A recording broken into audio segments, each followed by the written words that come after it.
कैसे हैं आप सब? आई होप दैट आप सब बहुत बढ़िया होंगे और बहुत मजे से अपनी लाइफ जी रहे होंगे हमेशा की तरह और फुल ऑन मजे चल रहे होंगे, राइट? और इसी के साथ पढ़ाई करना भी इंपॉर्टेंट है ना? तो आप सब यहाँ पर हैं, सो बहुत बड़ा वाला वेलकम है आप सबका आपके अपने चैनल स्कॉर प्लस फाउंडेशन पे, जहाँ पे हम साथ में मिलकर चीजों को पढ़ते हैं, समझते हैं और एग्जीक्यूट करना सीखते हैं। और यहाँ आज इस सेशन में हम बने हुए हैं एक चैप्टर के साथ, और अगर आपको याद हो चैप्टर कौन से सब्जेक्ट को बिलोंग करता है तो शायद आप मुझे भी जानते हैं। तो मैं हूँ प्रियंका, आपकी बायोलॉजी की एजुकेटर, और हम साथ में मिलकर बेटा पढ़ रहे हैं एक चैप्टर जिसमें हम काफी आगे ऑलरेडी आ चुके हैं और काफी सारी चीजें अभी भी जानना बाकी है। तो अगर हम बात करें कि हम क्या पढ़ रहे थे, तो काफी लोगों को ऑलरेडी पता है कि हमने स्टार्ट किया था ये chapter, that is improvement in food resources. हमने अब तक देख लिया है कि ये क्या है, ये क्यों चाहिए, या फिर और इसे हम क्या क्या कर सकते हैं, कैसे हम जो है फूड रिसोर्सेज में इंप्रूवमेंट ला सकते हैं। तो अगर आपको याद हो, अपने पिछले वाले सेशन में हमने डील किया था बेटा कि हम कैसे अपने क्रॉप्स की जो वैरायटी है वो इंप्रूव करें। We are already done with this. आज हम देखेंगे कि कैसे हम अपने क्रॉप का जो प्रोडक्शन है उसको मैनेज कर सकते हैं। चाहे हम बात करेंगे कि क्रॉप क्या है ना, उसको न्यूट्रिएंट्स कैसे देने हैं, उसमें पानी कैसे डालना है, उसको अलग अलग चीजों से कैसे बचाना है। तो ये जितनी भी चीजें हैं हम प्रोडक्शन मैनेजमेंट में देखेंगे। एंड लास्टली जब हम इस वाले टॉपिक पे आएंगे यानी कि क्रॉप प्रोटेक्शन मैनेजमेंट, यहाँ हम देखेंगे कि हम कैसे अपने क्रॉप्स को अलग अलग डेंजरस चीजों से बचा सकते हैं, राइट? तो जब तो हम इस पे आएंगे तब इसके बारे में देखेंगे। आज हम स्टार्ट करते हैं अपने क्रॉप प्रोडक्शन एंड मैनेजमेंट के साथ। तो नाम से काफी चीजें क्लियर हैं, और जब हम इस पे अप्लाई करने आएंगे तो बेटा सबसे पहली चीज जो आती है वो होती है न्यूट्रिएंट मैनेजमेंट। ऑब्वियस सी बात है, अगर हमने प्लांट्स लगाए हैं, हमने क्रॉप लगाया है, तो उन्हें खाना पानी तो देंगे ना। तो उन्हीं में जो खाना हम उन्हें प्रोवाइड कर रहे हैं बेटा, उन्हीं को हम न्यूट्रिएंट्स कहते हैं। और जो न्यूट्रिएंट्स है प्लांट में अलग अलग सोर्सेस से आता है, ठीक है? अब कुछ है जो वो एयर से लेंगे, कुछ वो वाटर से लेंगे, एंड जो रेस्ट ऑफ द न्यूट्रिएंट्स है वो उन्हें सॉइल से मिलते हैं, राइट? अब ये तो बात होगी कि कहाँ से उन्हें मिल रहे हैं। और जब हम आगे चलेंगे तो हम ये देखेंगे कि उन्हें कौन से न्यूट्रिएंट ज्यादा चाहिए या कम चाहिए, राइट? तो इस बेसिस पे भी फर्दर इसकी क्लासिफिकेशन जो है वो की जाती है। तो यहाँ पे आपको बहुत क्लियरली चीजें दिख रही होंगी, शायद बहुत लोगों को समझ भी आ रहा होगा कि यहाँ क्या चर्चा होने वाली है। बट हम स्टार्ट करने वाले हैं इन चीजों की चर्चा से एक एक करके। तो अगर हम बोलेंगे कि भाई मैक्रो न्यूट्रिएंट्स क्या होते हैं या माइक्रो न्यूट्रिएंट्स क्या होते हैं, उससे पहले अगर हम ये देखें कि हमें न्यूट्रिएंट मैनेजमेंट क्यों चाहिए, तो बेटा जी न्यूट्रिएंट मैनेजमेंट से हम क्या कर सकते हैं, हम कंट्रोल कर सकते हैं। हम क्या कंट्रोल करेंगे? कंट्रोल करेंगे अमाउंट,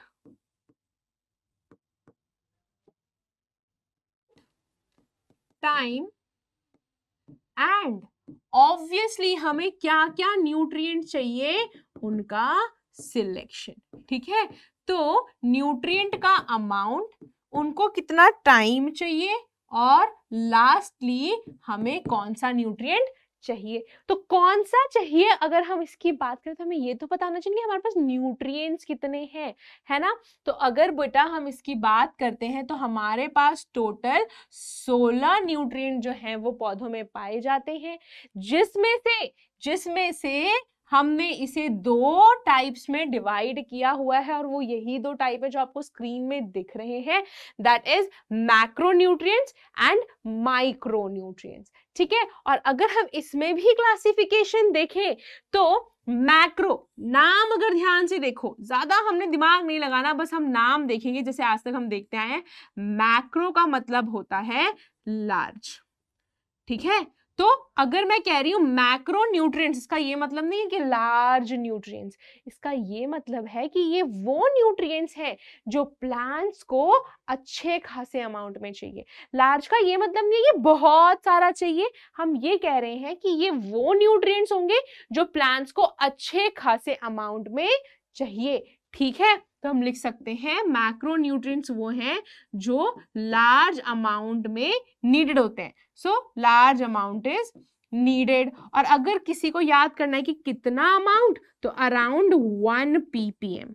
ठीक है, ये बहुत कम होता है अगर ऐसे देखा जाए तो, लेकिन ये अगर मैक्रो न्यूट्रिएंट्स है ना तो ये आपको इजीली विजिबल होंगे कि अच्छा ठीक है ये वाला न्यूट्रिएंट इसके अंदर प्रेजेंट है। अब ऑब्वियसली कौन सा न्यूट्रिएंट प्रेजेंट है मैम, एग्जाम्पल तो बताओ। तो बेटा जी ये रहे आपके एग्जाम्पल, इसमें आ जाते हैं अपने N यानी कि नाइट्रोजन, P यानी कि फॉस्फोरस एंड K।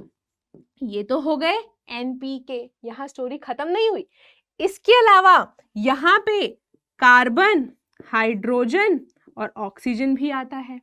यहाँ पे भी बात खत्म नहीं हुई, ये जो है, ये जो कार्बन, हाइड्रोजन और ऑक्सीजन है बेटा, ये मैंने यहाँ क्यों लिखा है, क्योंकि ये जो दो चीजें हैं ये जनरली ये वाले प्लांट्स एयर एंड वाटर से ले लेते हैं। ठीक है, एयर एंड वाटर से ले लेते हैं। तो आपकी सुविधा के लिए मैं एक काम करती हूँ, मैं यहाँ पे वाटर के लिए जो है H जो है बेटा ये वाटर के लिए है, कार्बन और ऑक्सीजन जो है ये वाले प्लांट्स जो है अपने एयर से ले लेते हैं। अब यहाँ पे NPK तो हो गया, इसके अलावा और भी यहाँ पे अपने पास बेटा कैल्शियम भी प्रेजेंट है, दैट इज Ca। अपने पास मैग्नीशियम है, दैट इज Mg। एंड यहाँ पे सल्फर जो है वो भी प्रेजेंट है। और इन्हीं को अगर याद करना हो कि भाई इसकी कोई ट्रिक भी तो होनी चाहिए, है ना, तो अगर आपको याद हो तो आप इसके लिए ट्रिक यूज कर सकते हैं। क्या, पीके का दैट इज कैल्शियम है ना, CHONS, ये याद रखेंगे, CHONS। कौन सा, ठीक है, SA लिखेंगे हम यहाँ पे, बट इसको आपको याद नहीं करना।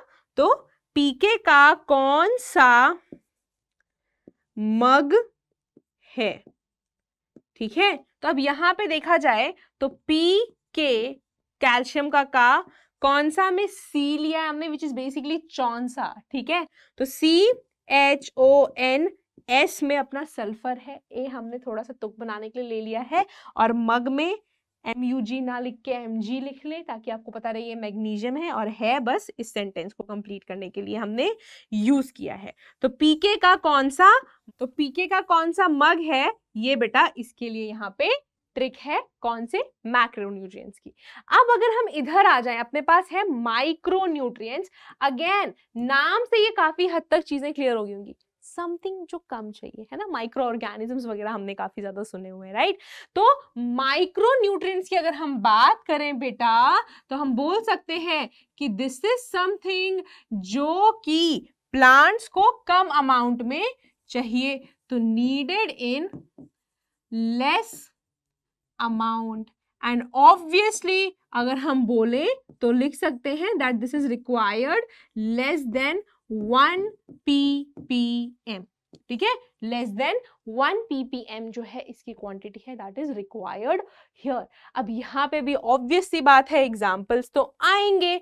तो एग्जाम्पल्स की अगर हम बात करें, यहाँ बहुत सारे हैं, यहाँ बहुत सारे हैं। यहाँ पे आयरन है अपना, यहाँ पे कॉपर है, यहाँ पे जिंक है, यहाँ पे मैंगनीज है, राइट। बच्चे कंफ्यूज होते हैं मैंगनीज और मैग्नीशियम में, मैग्नीशियम का मग याद रखो, ठीक है। तो Mg और मैंगनीज में मन है, ठीक है, मन हो गया। इसके अलावा बेटा यहाँ पे बोरॉन आएगा, यहाँ पे मोलिब्डेनम आएगा, राइट। और अगर हम बोलेंगे तो यहाँ कितने हो गए, 1 2 3 4 5 6, और यहाँ टोटल होते हैं 7। तो लास्ट वाला जो है बेटा अपना है क्लोरीन, ठीक है, दैट इज Cl। तो अगर हम बोलेंगे कि कितने हैं माइक्रोन्यूट्रिएंट में, 7 माइक्रोन्यूट्रिएंट्स आते हैं। और अगर हम मैक्रो की बात करते हैं तो यहाँ पे अपने पास टोटल 9 है। 9 में से भी ये जो 3 है ये plants directly air and water से ले लेते हैं, और ये 3 जो है इसके लिए आपको क्या याद रखना है, वो ये याद रखना है कि ये नॉन मिनरल न्यूट्रिएंट है, ठीक है, नॉन मिनरल न्यूट्रिएंट जो है वो प्रेजेंट है। अब यहाँ एक और सवाल आ जाएगा कि मैम ये मिनरल क्या होता है। हम मिनरल से क्या समझ रहे हैं? तो बेटा जी, अपने पास जो भी चीजें अवेलेबल है सॉइल में और जिसको हम माइनिंग एक्टिविटी से निकाल रहे हैं, जिन भी एलिमेंट्स को हम माइनिंग एक्टिविटी से निकाल रहे हैं, उन्हें हम मिनरल्स कहेंगे। तो ये जो ऊपर वाले हैं यहाँ पे, nitrogen, phosphorus, potassium, calcium, magnesium और सल्फर, ये हम माइनिंग से निकालते हैं, इसीलिए ये मिनरल मैक्रोन्यूट्रिएंट्स है। यहाँ पे भी ये मिनरल माइक्रोन्यूट्रिएंट्स हैं, लेकिन ये जो तीन है ये यहाँ पे नॉन मिनरल मैक्रोन्यूट्रिएंट है, क्योंकि ये जो प्लांट्स हैं ये एयर एंड वाटर के थ्रू ले रहे हैं, राइट? तो इससे आपको ऐसे याद रखना है, एंड ऑब्वियसली उसके लिए भी हमारे पास एक ट्रिक प्रेजेंट है ताकि आपको ये चीज याद रहे। तो अगर हम ट्रिक की बात करेंगे, ठीक है, तो ट्रिक जो है इसकी वो है कल, ठीक है, इसको हम याद रखेंगे, कल, फिर, ठीक है, इसमें अपना आयन आ गया, कल, फिर, जंग, जंग जो होती है ना अपनी लड़ाई, जंग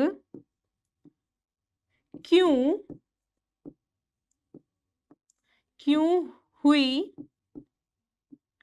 क्या क्या हो गया देखो, कल, फिर, जंग क्यों हुई, बोरा और मोहित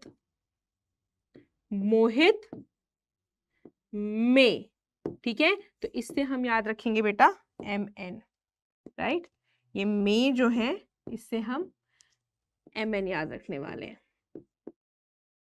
तो इसे हम ऐसे याद रखेंगे, कल फिर जंग क्यों हुई बोरा और मोहित में, ठीक है। अगर आपने इसे ऐसे याद रख लिया तो अल्टीमेटली आपको ये जो माइक्रोन्यूट्रिएंट्स है वो इजीली याद हो जाएंगे। तो ये रहे अपने माइक्रोन्यूट्रिएंट के ट्रिक, एंड इसे हम थोड़ा सा विजिबल कर देते हैं सारे बच्चों के लिए, सो दैट आप सबको सुविधा हो जाएगी।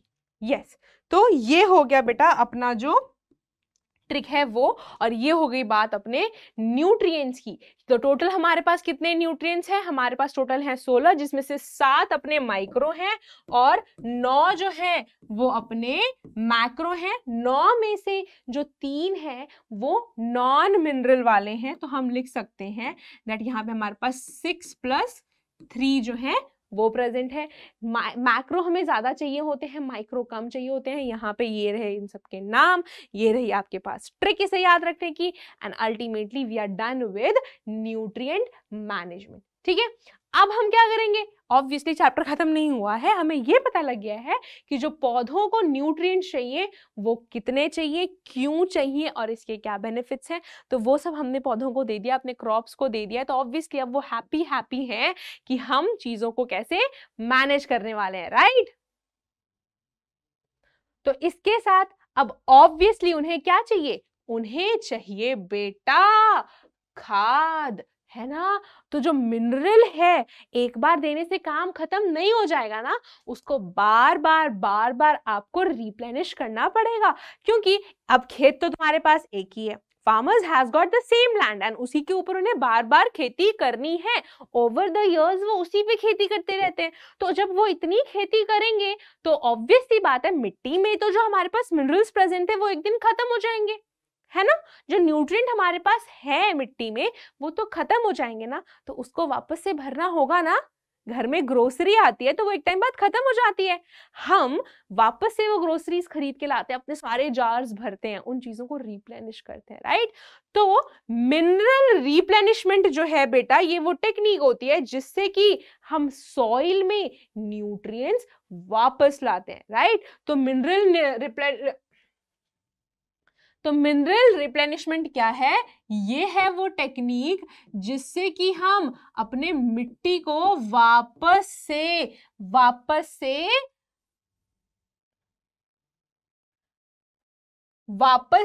रिच बनाते हैं न्यूट्रिएंट से। तो हम लिख सकते हैं enriching the soil with nutrients, ठीक है? तो ये जो चीज है ये हो जाएगी अपनी जब हम बात करेंगे मिनरल रिप्लेनिशमेंट की। अब अगर हम बोले कि ये कैसे हो सकता है, तो बेटा ये दो तरीके से हो सकता है, एक है मैन्योर और दूसरा है फर्टिलाइजर्स। और ये चीज ना आप में से बहुत लोगों को ऑलरेडी आइडिया होगा कि ये क्या क्या होता है। मैन्योर की अगर हम बात करें तो मैन्योर जो होता है ये काइंड ऑफ अच्छा वाला वेस्ट प्रोडक्ट होता है, जिससे कि हम खाद बनाते हैं और पौधों को डालते हैं, है ना। इससे हम कोई भी हार्मफुल चीज डायरेक्टली पुट नहीं कर रहे हैं। और इसी के तीन तरीके होते हैं, मतलब तीन टाइप्स होते हैं basically, that is compost, vermi compost and green manure. इन सब चीजों को हम डिटेल में एक एक करके देखने वाले हैं।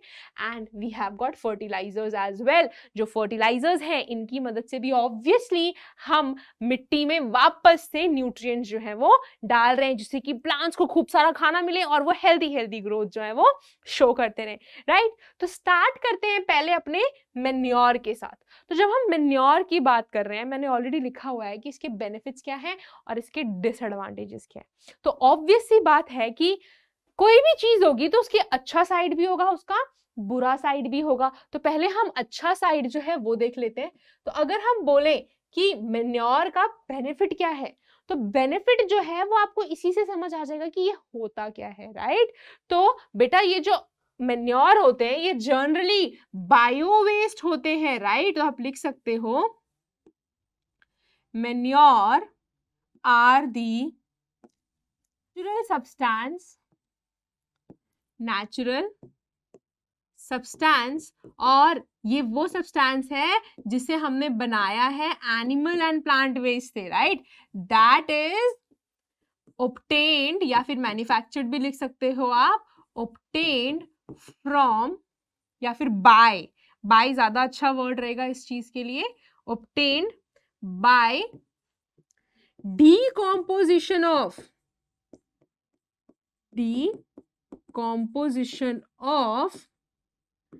animal and plant waste, ठीक है। तो जो अपना एनिमल यानी कि जानवर और प्लांट वेस्ट है, जब ये मर जाते हैं ना प्लांट और एनिमल्स, तो इनका जो बेटा वेस्ट है उसकी डिकम्पोजिशन की वजह से ये जो मैन्योर है ये बनते हैं। अब क्योंकि ये डायरेक्टली प्लांट्स और एनिमल से ही बने हुए हैं, तो ऑब्वियस सी बात है कि इसके अंदर जो है हार्मफुल प्रोडक्ट्स कम होंगे, राइट। तो दिस इज लेस हार्मफुल, ठीक है। ये जो हो गया ये लेस हार्मफुल है प्लांट्स के लिए। इसके अलावा अगर हम इसके बेनिफिट्स की बात करें, राइट, तो ये जो है ये अपने सॉइल को एनरिच करता है काफी अच्छे ऑर्गेनिक मैटर से। तो enriches soil with organic matter, पहली चीज तो ये हो जाएगी जी, है ना। तो जब ये ऑर्गेनिक मैटर डाल रहा है, इसकी वजह से जो मिट्टी है वो हल्की सी सॉफ्ट होती है, हल्की सी गीली हो जाती है, और काफी सारा जो हमस है वो वहां पे बन जाता है, राइट। तो हम बोल सकते हैं एड्स ह्यूमस और हमस, जो भी आपको बोलना हो, टू द सॉइल, राइट। और हम बोल सकते हैं सप्लाईज, ऑब्वियसली इसका काम है न्यूट्रिएंट सप्लाई करना, supplies nutrient to the plants, ठीक है। तो ये हो गए इसके बेनिफिट्स की ये क्या क्या कर रहा है। और वहीं पे अब जब हमने एक साइड देख लिया सिक्के का, तो दूसरा साइड भी तो देखना बनता है ना। तो अगर हम दूसरे साइड की तरफ चलेंगे बेटा जी, तो यहाँ डिसएडवांटेजेस की अगर बात करें तो है तो इसमें सब कुछ अच्छा, लेकिन अगर हम देखें कि ये जो है ये एनिमल और प्लांट वेस्ट से बन रहा है, मतलब कि इसमें वही चीजें होंगी जो इनके वेस्ट में है, राइट। तो हम बोल सकते हैं कि पहली चीज, इसमें न्यूट्रिएंट का जो अमाउंट है वो कम है, इट इज लेस, राइट। अब दूसरी चीज जो स्पेसिफिक न्यूट्रिएंट है, लेट से कि मुझे जो पौधा उगाना है उसको ज्यादा नाइट्रोजन चाहिए या उसको ज्यादा पोटेशियम चाहिए, पर मैन्योर से तो हमें ये नहीं पता लगेगा कि इसके अंदर क्या चीज ज्यादा है क्या चीज कम है। तो specific nutrient is not fixed. ठीक है, तो ये जो चीज है बेटा, ये इसके डिसएडवांटेजेस में आ जाते हैं कि पहली बात तो इसमें न्यूट्रिएंट का अमाउंट कम होता है, और दूसरी चीज इसमें स्पेसिफिक न्यूट्रिएंट जो है वो फिक्स नहीं होता। और अगर हम आगे चलें तो इसमें एक और चीज हम लिख सकते हैं कि क्योंकि ये इस वेस्ट से बना हुआ है तो काफी ज्यादा ढेर जमा हो सकता है अपनी फील्ड पे, जिसकी वजह से वो काफी टाइम ले सकता है अपने मिट्टी के साथ मिलने में, राइट, अगर हम ऊपर से मेन्योर जो है वो पुट कर रहे हैं तो। ये बात हो गई अपने मेन्योर की एडवांटेजेस एंड डिसएडवांटेजेस। अब अगर हम इसके टाइप्स की बात करें तो अगर आपको याद हो थोड़ी देर पहले ही हमने देखा था इसके 3 जो है टाइप्स प्रेजेंट होते हैं। क्या क्या है अपने पास? है कॉम्पोस्ट, ठीक है, देन है अपने पास वर्मी कॉम्पोस्ट, एंड लास्टली अपने पास है बेटा ग्रीन मेन्योर। ग्रीन मेन्योर, ये जो 3 टाइप है ये तीनों ही मेन्योर के हैं, और ये बहुत छोटी छोटी चीज के लिए अलग होते हैं। कंपोस्ट तो ऑलमोस्ट वही है जो हम मेन्योर की डेफिनेशन में लिखते हैं, तो ये वही है, बस इसमें ये लिखना है आपको that it is made up of, ठीक है, एनिमल एक्सक्रीटा, मतलब कि एनिमल का जो भी वेस्ट होगा, चाहे आप उनका डंग हो, राइट, चाहे उनका लिक्विड वेस्ट हो, या चाहे उनकी डेड रिमेन्स जो है वो प्रेजेंट रहे, ठीक है, तो एनिमल एक्सक्रीटा या dead remain and plant waste, ठीक है, ये आ जाएंगे अपने जब हम बात करते हैं कंपोस्ट की, राइट।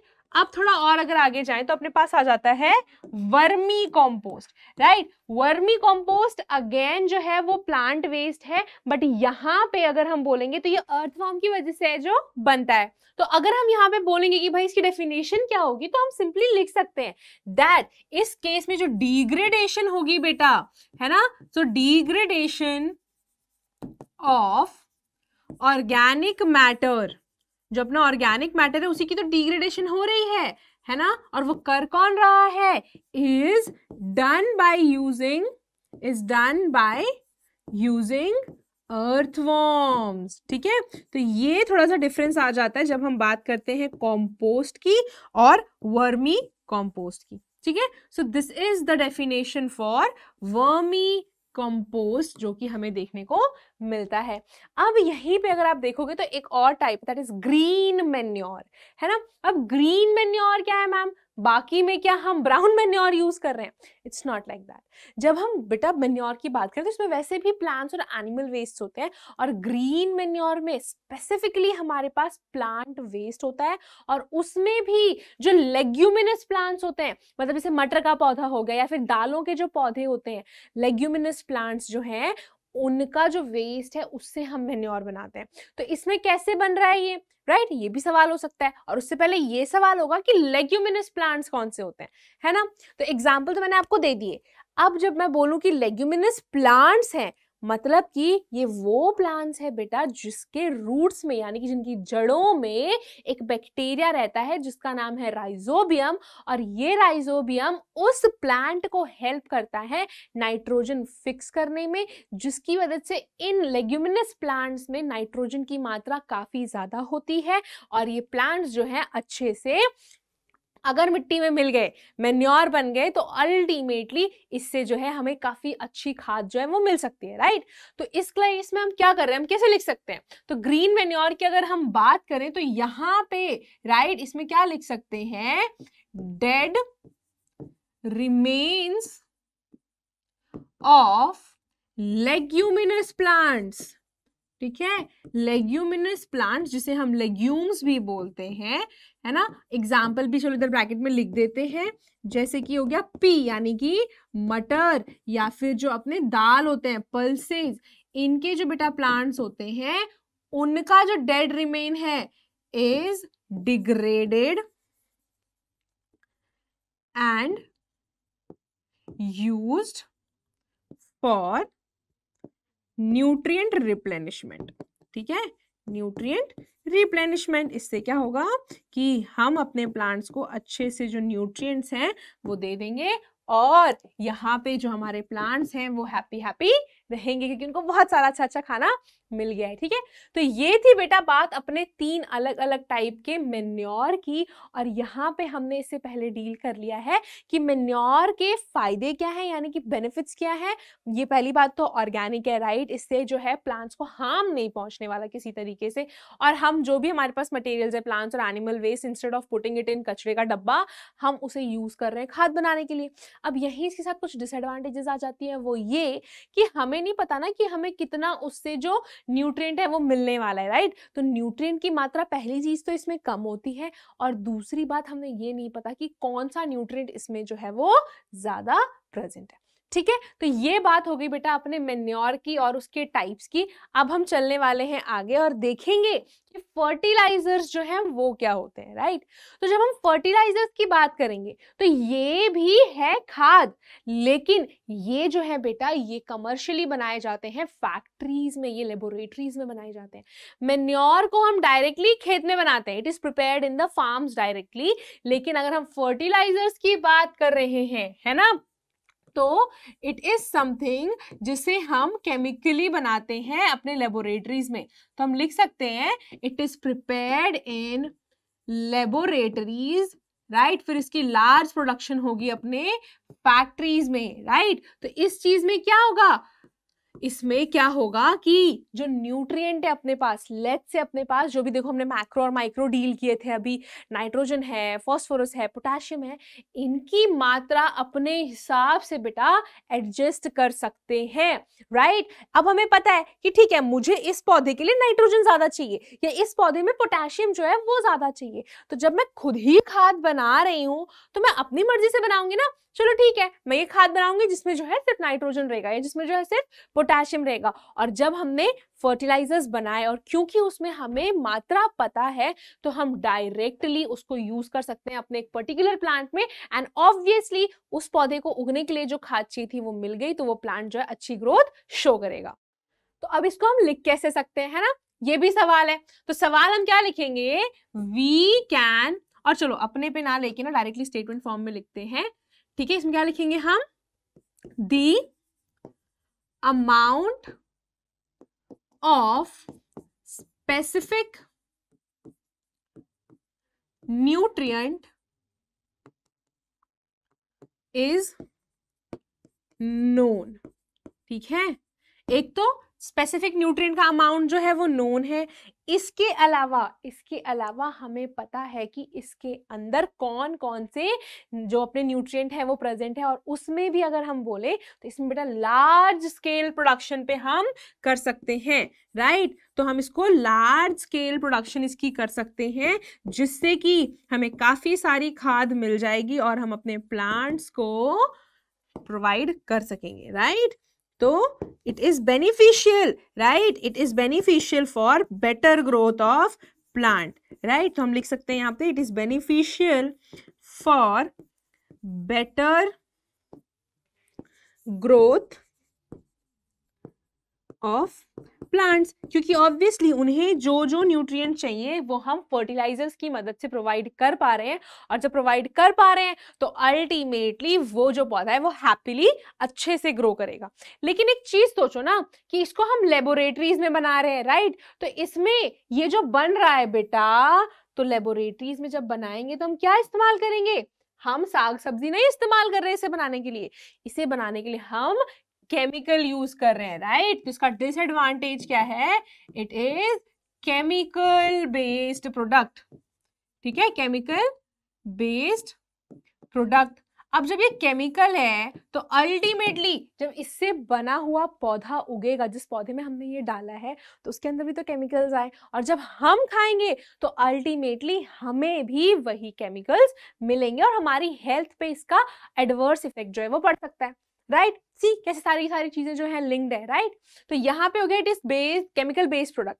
पहली चीज तो ही कि इससे हमें क्या हार्म हो रहा है ना। अब दूसरी चीज, जब ये फर्टिलाइजर सॉइल के साथ मिलेगा, राइट, अब हम बोलेंगे क्या, that when fertilisers gets in soil and goes in canals, right बारिश वगैरह होगी तो वो ऑब्वियसली सारा खेत से जो भी पानी है वो निकल निकल के कैनाल्स या फिर रिवर्स में जाएगा, तो क्या होगा? It causes water pollution, it causes water pollution, right. और क्योंकि ये बेटा मिट्टी में मिला हुआ है तो एक टाइम बाद जो मिट्टी है वो अपनी फर्टिलिटी काफी जल्दी खो देती है, राइट। तो इधर हम क्या लिख देंगे? एक्सेसिव, इसका जो अगर एक्सेसिव यूज है वो एक टाइम बाद सॉइल में से जो उसकी फर्टिलिटी है वो खत्म कर देगा। तो what we can right? Excessive use can lead to loss of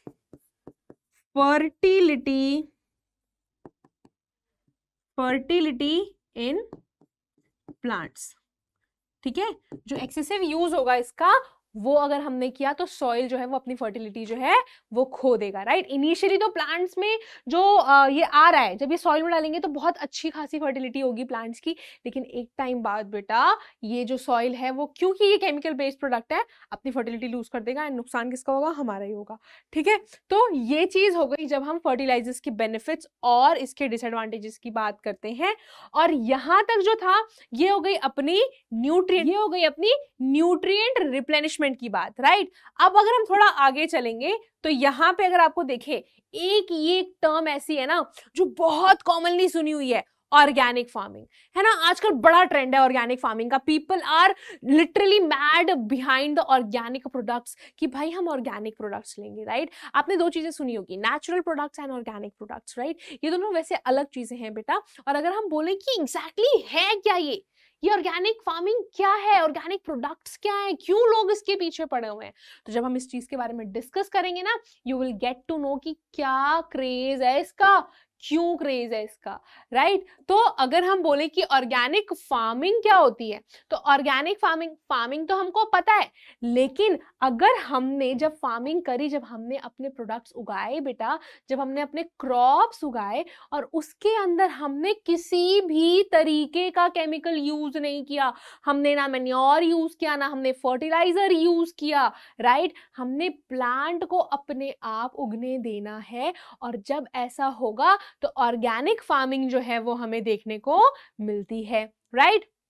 तो हम लिख सकते हैं that it is the practice of, इसकी डेफिनेशन बेटा मैं लिखवा रही हूं क्योंकि ये डायरेक्टली भी पूछ सकते हैं आपसे, प्रैक्टिस ऑफ ग्रोइंग क्रॉप्स है। तो भाई प्लांट्स जो है अपने क्रॉप्स उगाने की ही प्रक्रिया है, लेकिन इसमें डिफरेंट क्या है, इसमें बाकी चीजों से क्या अलग है, तो हम लिख सकते हैं it is the practice of growing crops that are not polluted, right, not polluted by the usage of.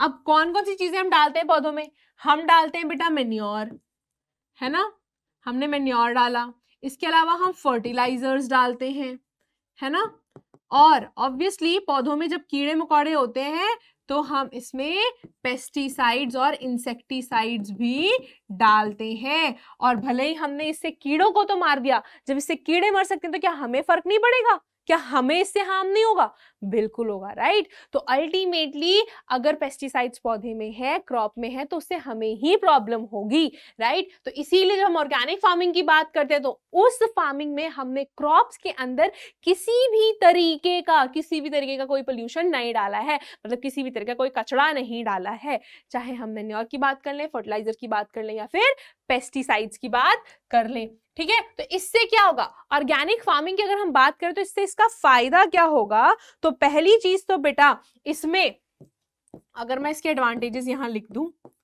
है ना, एडवांटेजेस, राइट।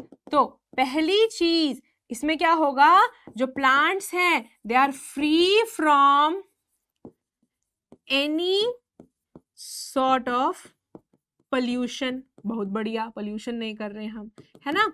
इसके अलावा अब इसमें देखो, बोलोगे कि मैम अगर हम ऑर्गेनिक फार्मिंग कर रहे हैं तो इनको खाद कहाँ से मिल रही है? तो बेटा जो हमने ग्रीन मेन्योर वाली एक चीज देखी थी, है ना, जिसमें हम जो लेग्यूमिनस प्लांट है जब वो बच जाते हैं उसी को मिट्टी में घुमा देते हैं, राइट, उसी को मिट्टी में छोड़ देते हैं, तो अल्टीमेटली वही खाद बन जाता है।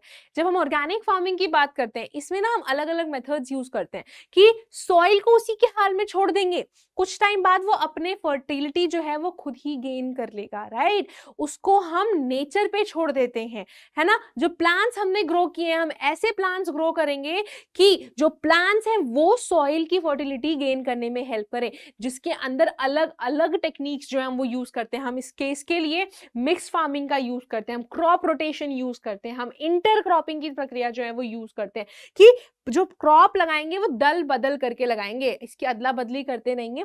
बार बार अगर तुम सिर्फ गेहूं ही लगाओगे तो ऑब्वियसली गेहूं तो खाद लेगा ना, खाद देने वाला भी तो कोई चाहिए। तो एक बार गेहूं लगा दी, उसकी अगली बार दाल लगा दी, जब दाल का पौधा लगाया तो क्योंकि वो लेग्यूमिनस प्लांट है उसके रूट्स में वहां पे नाइट्रोजन फिक्सिंग हुई, तो मिट्टी में नाइट्रोजन अपने आप आ गया, न्यूट्रिएंट अपने आप आ गया। अब अगली बार आप वापस से लगा दीजिए, चाहे गेहूं, आप चाहे कोई और वो लगा दीजिए।